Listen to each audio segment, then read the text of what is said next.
Welcome everyone to another edition of Play It Through, and on this edition is Zombie Nation, brought to us by Meldak. Zombie Nation is one of the strangest shoot-'em-up games of all time. In it, you play as a giant floating samurai head named Namakubi, who goes to the US to destroy an evil alien that has crash-landed on Earth called Darkseid, who's turned all the American people into zombies. So here we go with Zombie Nation for the NES. As we begin, we get our opening storyline before we get to the title screen and jump into the game.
Samurai Zombie Nation, or Zombie Nation, has 4 main rounds to play through, and then there's a 5th and final boss that you have to deal with.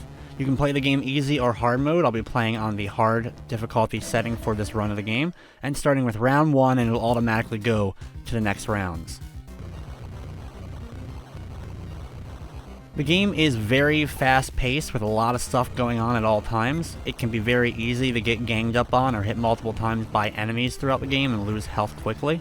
Your health is represented at the bottom part of the screen by the different other floating heads of yours. When they're all gone though, it's game over. You do have a certain number of continues, but then you'll have to start the game over again from the beginning.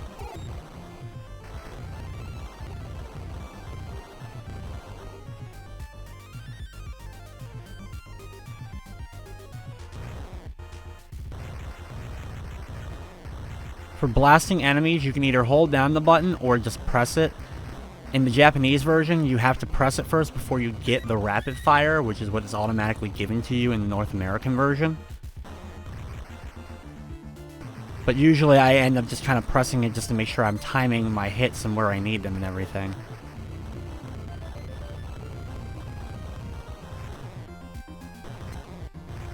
As you blast buildings, you'll send people flying out and you can end up grabbing them for extra points. You can gain your health back as well by destroying enemies. The more enemies and all you destroy slowly, you'll start to earn your health back.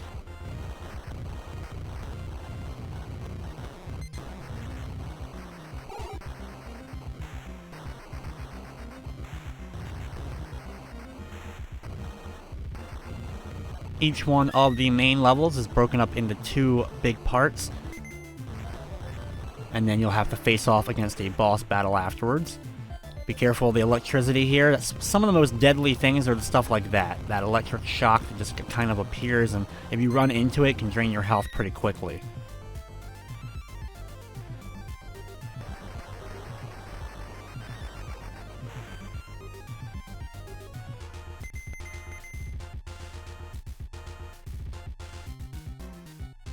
In order to power yourself up, saving the civilians is how you do it. Every 5 civilians you end up rescuing fills up the meter to level 2 and then level 3 in order to give you a double and a triple shot. I usually won't go too far out of my way to catch the civilians, just let them come to me. If there's one that's too far away or in a dangerous spot, I won't go after it, because there is so many in the game. You have plenty of opportunity to fill up that meter and potentially get those upgrades.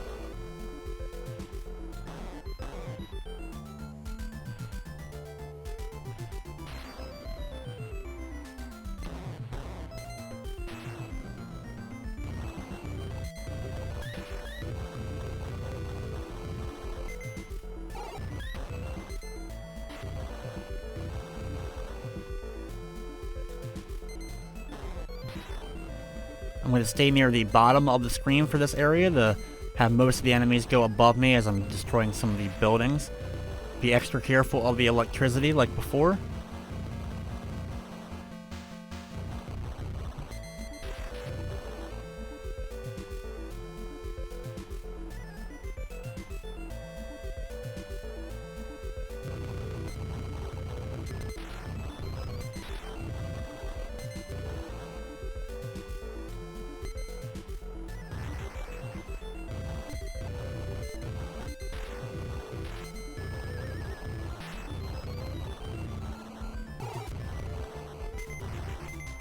It's actually pretty satisfying to destroy the buildings and such in this game. Reminds me a bit of the likes of Rampage, as far as dealing all that damage to things. I just wish you could bring down the buildings as well after you destroyed enough of it.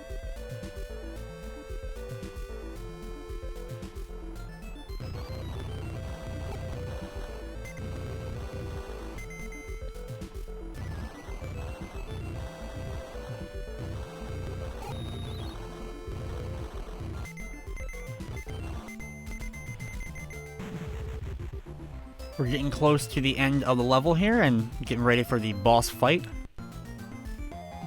Here you have the Statue of Liberty, which has been made out to look a bit like Medusa. You have the giant torch that will end up flaming up that you want to make sure you're at least out of the way of, and just keep blasting the Medusa. You can move up and down between the various shots, or just go slightly up or to the left, and you can also get away from them. Just make sure that if you go backwards, you don't run into the flame. It won't take too long though to drain the health, and we're moving on to level number 2.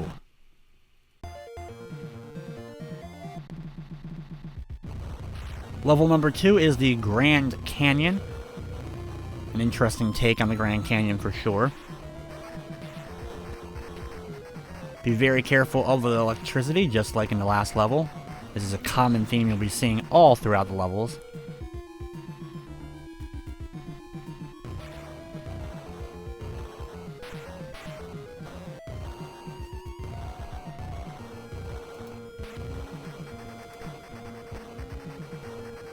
Zombie Nation was released in Japan in December of 1990 and then came out 1 month later in January of 1991. So not super late in the NES's library, but still had a relatively low run, so it's become pretty rare overall. The Japanese version of the game is also tougher to deal with, so it's not necessarily worth checking out that version. The US version is actually easier, which is something that didn't always happen.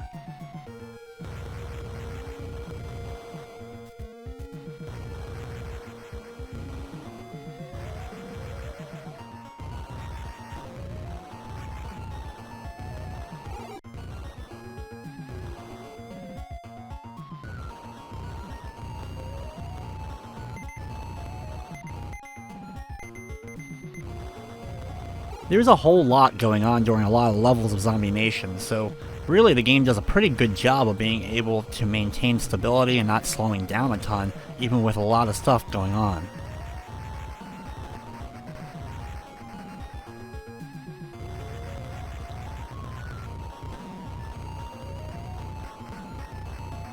I'm going to take the low part here, watching out for that electricity and just blasting my way through these rocks.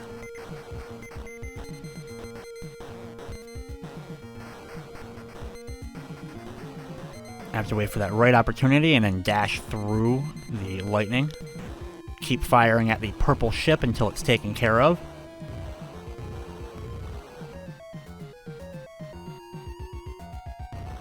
Here we reach the end of area number 1 for the Grand Canyon and move on to area number 2 here.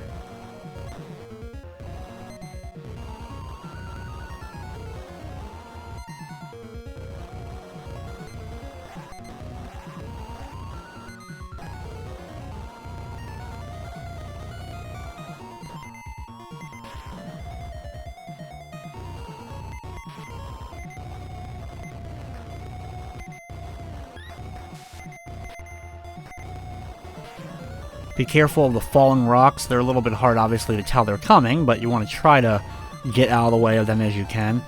Stay near the bottom of the screen, giving you a better opportunity to dodge them.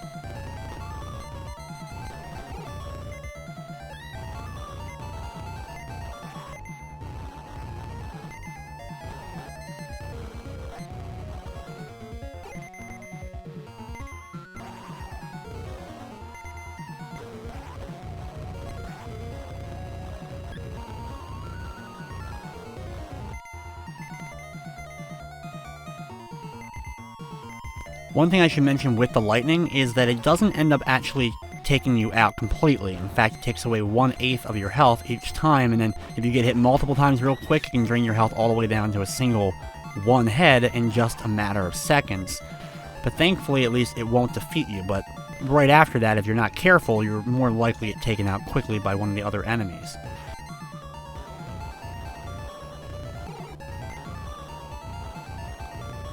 These falling rocks can be a little bit tricky to dodge, and here's a little bit of slowdown, not too much though, as we're going through this area.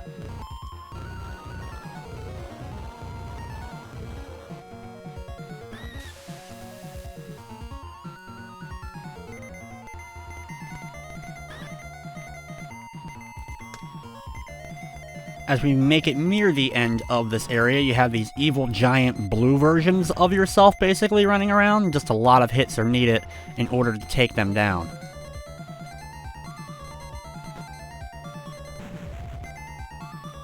Once they're done though, that is the end of the area, and we're moving on to the boss encounter. For this boss, you have this giant muscle guy who's going to attack you. We're just going to keep blasting him down at the bottom and watching out as he jumps back and forth.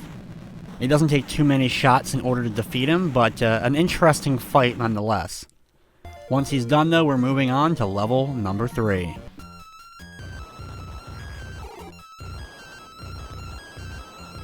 The third level is the oil fields of Texas that we're getting to do here. Just kind of a nasty, destructive place. Some slowdown will end up happening, but not too much here at the beginning, as we have the giant plane as well as just the other stuff going on screen.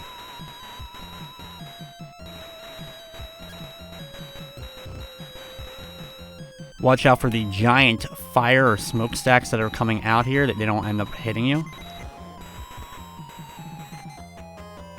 Wait for that right opportunity and then quickly dash on through.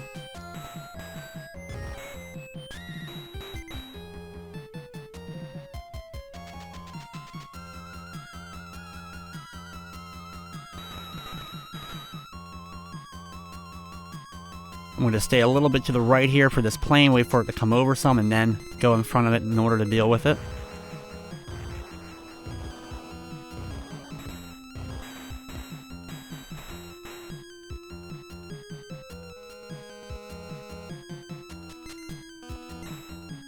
This is the last of the stages. It's broken up into 2 areas and then the boss. The 4th area just has 1 area and then the boss.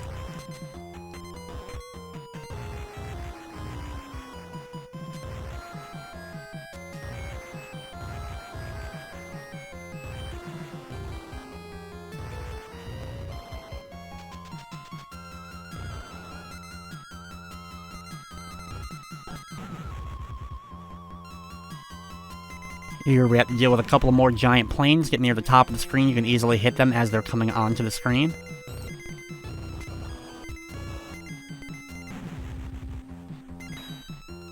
If you decide to do the stages out of order, they still go in succession. So if you start with level 3, it'll then go to level 4, then 1, then 2. Here we make it to the end of part 1 of level 3 and make it then into part number 2. Here you can see we're inside of a giant factory that we're going to be traveling through.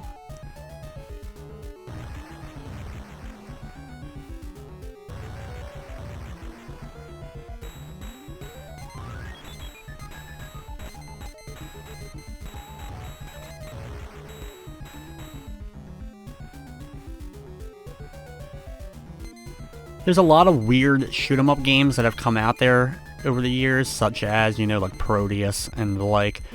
But this is definitely one that's always stood out. It's just absolutely one of the strangest ideas for a video game. Unfortunately, right here we do have a bit of slowdown. Not too bad, but enough to make the game crawl just for a few moments, as there is a lot of enemies.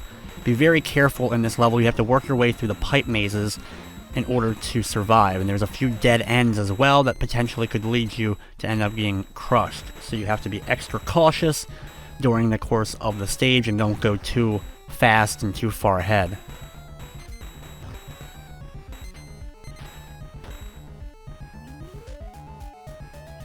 Go in the middle pipe here so that you can make it through. The other 2 areas are dead ends, and then you have to go through a little opening at the end. Sometimes it can be hard just because you end up moving so fast, and going through that little hole can be difficult.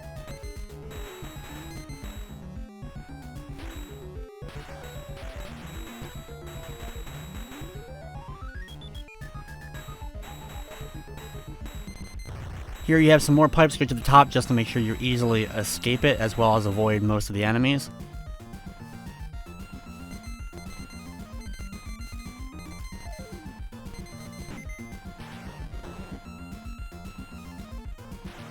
Don't have too much farther to go here, just a couple of more enemies to deal with as we're reaching the end. It's now time for the next boss encounter, which is a big ship.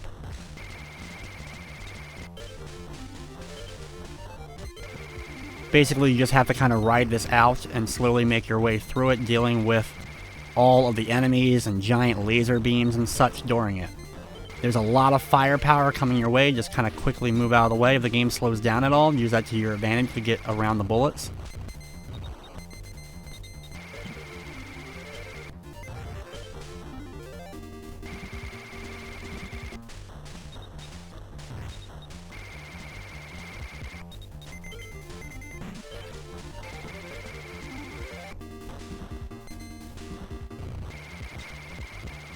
There's quite a lot of enemies, of course. Staying near the top of the screen, though, seems to be the better bet throughout most of this, as you can avoid at least some of the ground units and get away from some of the ground fire as well.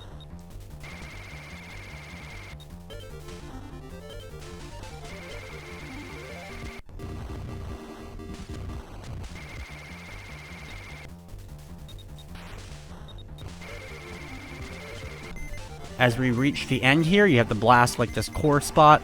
Just keep blasting it. The screen will keep scrolling back and forth. Just make sure that it doesn't scroll too much towards you, that you end up getting hit by the ship. And just keep firing until the boss is taken care of, and we can move on to the next level.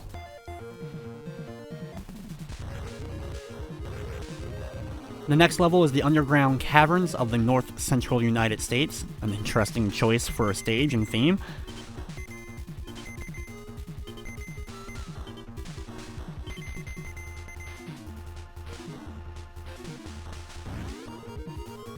This level only has the one big area for us to travel through, and then we'll be at the boss encounter, and after that to the final boss of the game. So not too much farther to go in this title.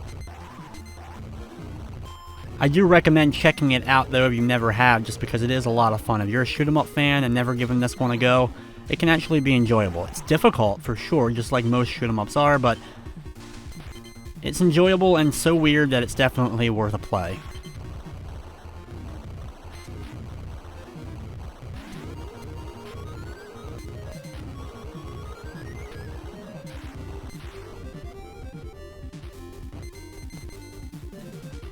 Be careful of the rotating green enemies here, just be out of their way. You just really can't do much about them, just avoid them.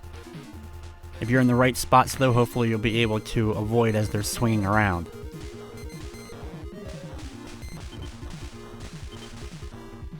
Here you have to kind of move yourself really quickly high up in the waterfall while it's pushing you downwards. It can be very difficult to get up there, and you're going to get hit probably a couple of times, but that's probably the worst spot in this level.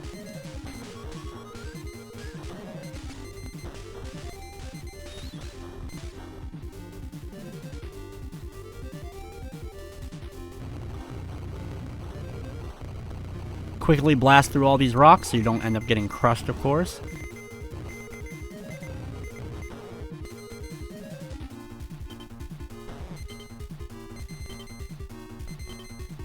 These blue bird enemies are extremely annoying as they're just flying back and forth, going continually on screen, firing at us as we reach the end of the level. They'll dissipate then as we reach the next boss here.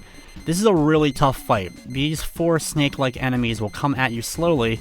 This game will end up slowing down in this fight. This is like the worst fight for the slowdown stuff. That, honestly though, can end up helping you during this fight as you're trying to move around these snakes and blast them from the right side here. They each have their own little health bar that you have to kind of deal with. When you destroy at least 1 or 2 or they go off screen, the game will pick back up in speed, so be ready for that.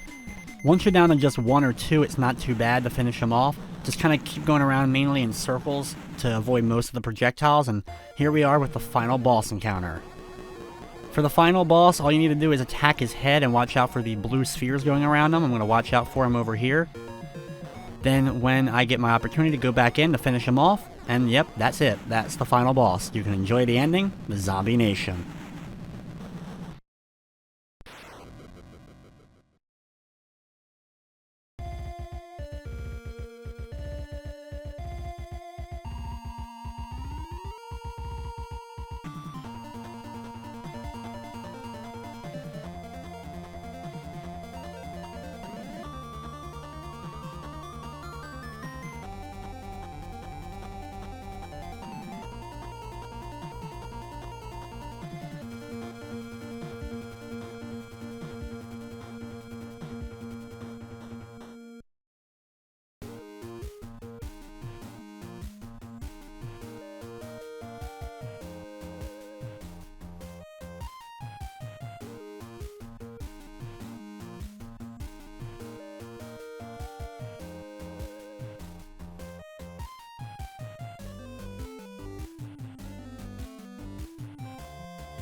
So there you have it, Samurai Zombie Nation, or Zombie Nation for the NES, one of the strangest games on the platform. And while it may be a bit expensive to get an actual copy of it, if you have means to play it, I definitely recommend checking it out.